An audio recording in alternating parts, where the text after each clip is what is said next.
Photonics Media, using fiber optics, ORNL team demonstrates universal quantum computing.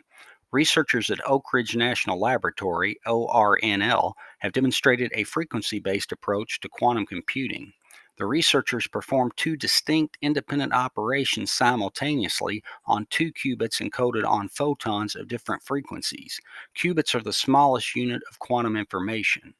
Quantum scientists working with frequency encoded qubits have been able to perform a single operation on two qubits in parallel, but never two distinct operations, said the ORNL team.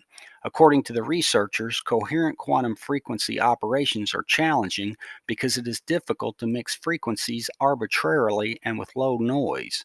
To realize universal quantum computing, you need to be able to do different operations on different qubits at the same time, and that's what we've done here. Pavel Lugoski, a research scientist, said.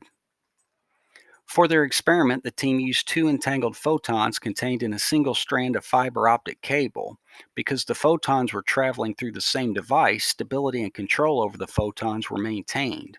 When the photons are taking different paths in the equipment, they experience different phase changes, and that leads to instability, said Brian Williams, a researcher on the team.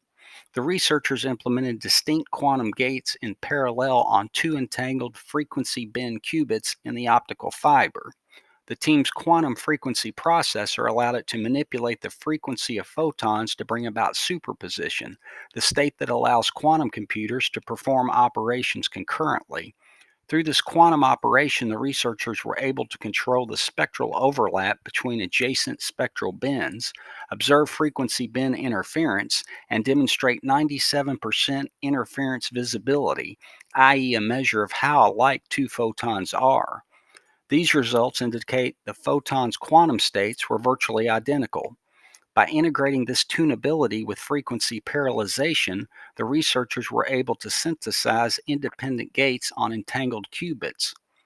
The researchers applied Bayesian inference, a statistical method associated with machine learning, to confirm that the operations on the quantum processor were done with high fidelity and with absolute control. A lot of researchers are talking about quantum information processing with photons and even using frequency, researcher Joseph Lukin said, but no one had thought about sending multiple photons through the same fiber optic strand in the same space and operating on them differently. Lukin said the team's results show that we can control qubits' quantum states, change their correlations, and modify them using standard telecommunications technology in ways that are applicable to advancing quantum computing. Once the building blocks of quantum computers are in place, he said, we can start connecting quantum devices to build the quantum internet, which is the next exciting step.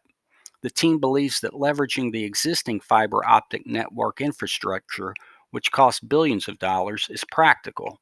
Its realization of closed, user defined gates on frequency bin qubits in parallel could be used to develop fiber compatible quantum information processing and quantum networks. The research was published in Optica, a publication of OSA, the Optical Society.